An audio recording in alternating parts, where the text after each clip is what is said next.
আসসালামু আলাইকুম দর্শক, আমার বাবা বাংলাদেশ রেলওয়ে ৪২ বছর ধরে কর্মরত ছিলেন।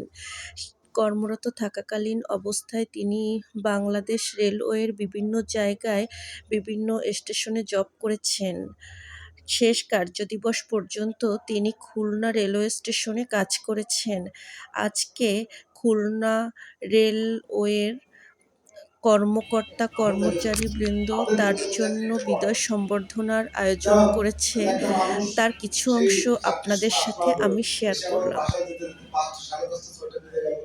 আবার কিছু পরে আবার চলে আসছে অফিসে, সারাদিন এভাবে যাবে, আবার সন্ধ্যের সময় আসবো, আবার রাত 10টায় এগারোটা পর্যন্ত। আসলে মূল বিষয় হলো যে আপনাদের সাথে আমাদের থাকা চলাফেরা, আমরাও সেটা মনে মনে যাদের সাথে একটু আমরা চাকরি করি, আমরা তাদেরকে সর্বপ্রথম কাছে যাবো বলে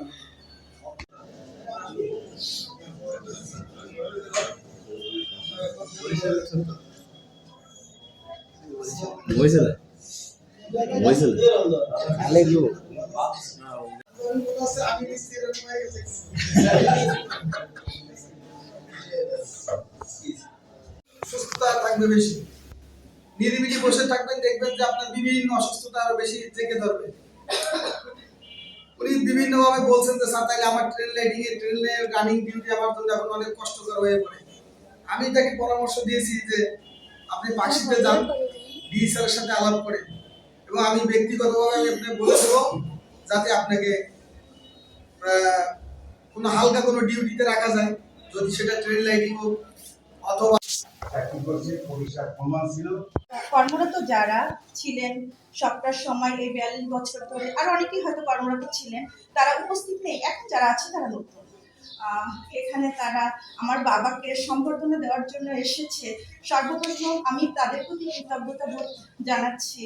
তো আমি এরপরে এই যে আমার ছোট ভাই রুবেল আছে, হাফিজুল ভাই, তারপরে আরো অনেকেই আছে, এরা সবাই আমাদের পরিচিত। সবাইকে সম্মান, শ্রদ্ধা এবং শুভেচ্ছা জানিয়ে আমি আমার সংক্ষিপ্ত বক্তব্য পেশ করছি।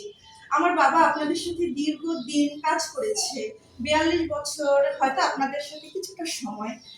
আমার বাবা বিভিন্ন সময় রিটায়ার নিতে চেয়েছে শারীরিক সমস্যার জন্য, তারপরেও হয়তো বা ডিপার্টমেন্ট বা অফিসাররা অনেক সুযোগ সুবিধা দিয়েই তাকে রেখেছে। সেজন্য তাদের কাছে আমাদের কৃতজ্ঞতার কোনো শেষ নেই। আমার বাবা কর্মরত অবস্থায় খুব দক্ষ একজন মানুষ ছিলেন এবং খুব ভালো একজন মানুষ ছিলেন। আমি তার মেয়ে, সেজন্য বলতেছি না, আপনারাও জানেন। যদিও বা তার একটু রাগটা বেশি ছিল, সেজন্য আপনারা আমার বাবার যদি আপনাদের সাথে কর্মরত অবস্থায় কারোর প্রতি কোনো রাগ থাকে বা কখনো কোনো মনে কষ্ট দিয়ে থাকে, প্রথমে আপনাদের কাছ থেকে আমি ক্ষমা চেয়ে নিচ্ছি। আমার বাবাকে আপনারা নিশ্চয়ই ক্ষমা করে দিবেন। আর আপনাদের এই রেলে আমার বাবা চাকরি করেছে, এখান থেকে আমাদের বেড়ে ওঠা, সেটা ছোট বা বড় হোক, এই টাকা দিয়ে আমাদের লেখাপড়া, সংসার, আমাদের সবকিছু এখানে। এটা আমাদের কাছে অনেক শ্রদ্ধার একটা জায়গা।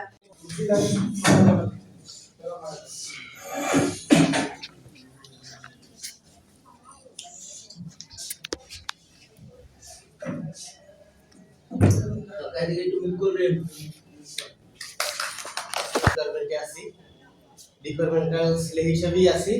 যাই হোক, আমার কাছেও খুব একটা আনন্দের ব্যাপার। আর বিদায় যেহেতু কষ্টের, আসলে মোস্তফা জামাল চাচা আমার বাসার পাশেই, তার বাসার পাশেই আমার বাসা, এবং তার সামনে আমি বেড়ে উঠেছি। অনেক অনেক ব্যাপারে সে আমার শাসন করতো, এটা সমতুল্য জায়গায় ছিল। কাকিমা, আমি তো কাকিমাদের বাসায় খুব যাওয়া আসা ছিল আমার ছোট শৈশবকাল থেকেই। খুব স্নেহ করতো। তার 2 মেয়ে, তার ছেলে নাই, যার কারণে আমাকে খুব স্নেহ করতো। আসলে আজকে বিদায় বেলা আমি উপস্থিত থাকতে পেরে আমি নিজেকে অনেক ধন্য মনে করতেছি। তাদের কাছে আমি দোয়া প্রার্থী, আমার জন্য দোয়া করবেন আপনারা, আমাদের সবার জন্য দোয়া করবেন। মুস্তফা জামাল কাকা একজন কর্মস্থলী মানুষ ছিল, আসলে সে দীর্ঘ, যাই হোক, সবসময় ভালো উপদেশ দিত, শাসন করতো, পিতৃতুল্য স্থানে ছিল। আর বিদায় বেলা আসলে আমরা এইটুকুই বলবো, চাচা আমাদের জন্য দোয়া করেন, আমরা দোয়া করি আপনি আপনার এই বাকি জীবন আনন্দ সহকারে থাকেন এবং পরিবারের সাথে সময় দেন, সুস্থ থাকেন।